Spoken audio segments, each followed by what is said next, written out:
تشهد سماء المملكة العربية السعودية حركة غير اعتيادية للطائرات العسكرية الأمريكية والبريطانية في هذه الأيام.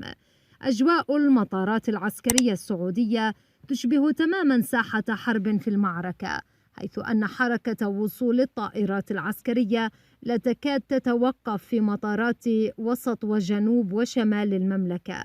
آخر هذه التحركات ما كتبت عنه الصحف الأمريكية عن وصول قوات خاصة أمريكية بشكل عاجل إلى مدينة نيوم شمال المملكة.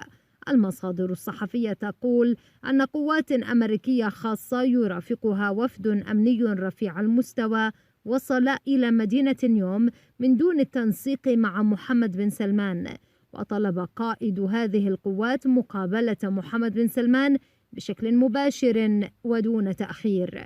المعلومات أكدت أن الأمير محمد بن سلمان أجرى عددا كبيرا من الاتصالات مع بعض الأطراف في إدارة ترامب للاستفسار عن سبب قدوم هذا الكم من القوات دون تنسيق مع السلطات السعودية، وحاول ولي العهد السعودي الحصول على إجابات قبل أن يقابلهم، وكان الجواب أن عليك مقابلة فريق المحققين الفيدرالي الذي وصل إلى السعودية دون تأخير، وأن أي محاولة لرفض التعامل مع هذه القوات سيقابله رد عنيف من القوات المركزية الأمريكية في الخليج. ووفقا لمصادر استخباراتية فإن القوات الأمريكية بدأت تحقيقات مع عدد من مرافقين لمحمد بن سلمان في مدينة نيوم، ومن بينهم أحد الحراس المقربين جدا من محمد بن سلمان، وتم توجيه أسئلة مباشرة عن تحركات محمد بن سلمان وقت مقتل الفغم، وأين كان محمد بن سلمان وقت اغتيال خاشقجي، بالإضافة إلى أسئلة أخرى متعلقة بالأماكن التي يخفي بن سلمان محمد بن نايف وأمراء آخرين.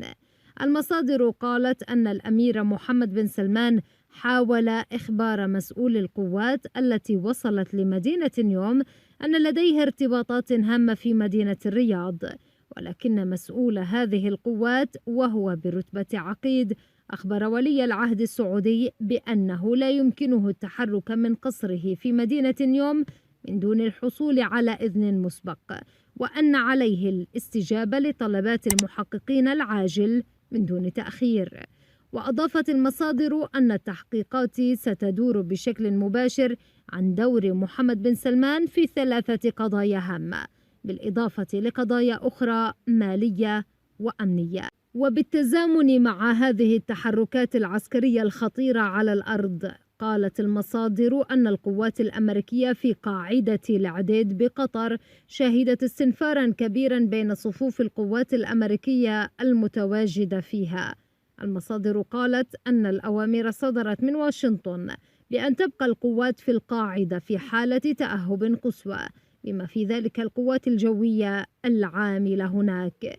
يأتي تحرك القوات الأمريكية بعد أيام من وصول قوات بريطانية للسعودية من أجل حماية حقوق النفط. وفي هذا السياق كشفت صحيفة الإندبندنت أن الحكومة البريطانية نشرت قوات بريطانية في السعودية خلال حظر أمرت به المحكمة على مبيعات الأسلحة إلى المملكة ذات الحكم الشمولي. كما كشفت أن الحكومة البريطانية نشرت تلك القوات للدفاع عن حقول النفط في المملكة العربية السعودية دون إخبار البرلمان أو الجمهور. واتهمت أحزاب المعارضة الحكومة بالافتقار إلى البوصلة الأخلاقية والتهرب من التدقيق، في حين قال النشطاء إن الحادثة كانت من أعراض العلاقة السامة بين حكومة المملكة المتحدة والحكم المطلق الغني بالنفط. وتقول وزارة الدفاع إن حقول النفط هي بنية تحتية اقتصادية حيوية، وإن هناك حاجة لمدافع من الفوج السادس عشر للمدفعية الملكية للمساعدة في الدفاع ضد ضربات الطائرات بدون طيار بشكل لا يصدق.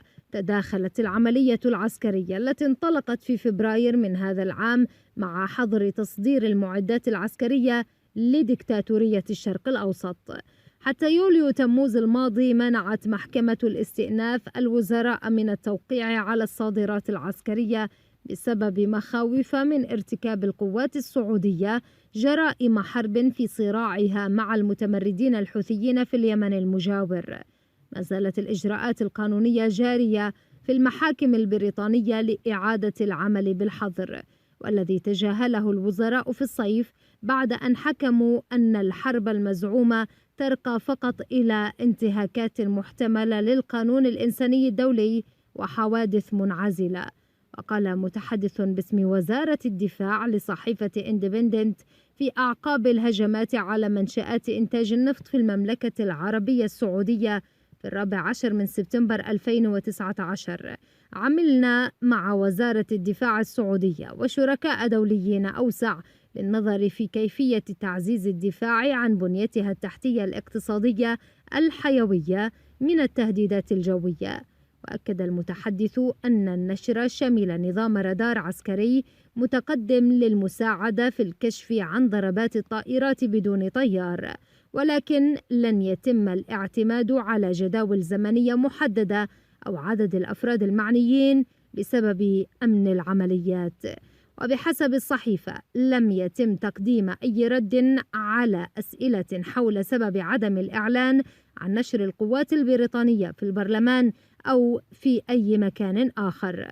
وأكد وزير الدفاع جيمس هيبي في مراسلات مكتوبة منفصلة أن أفراد دفاع بريطانيين رافقوا نشر رادارات الزرافة في الرياض.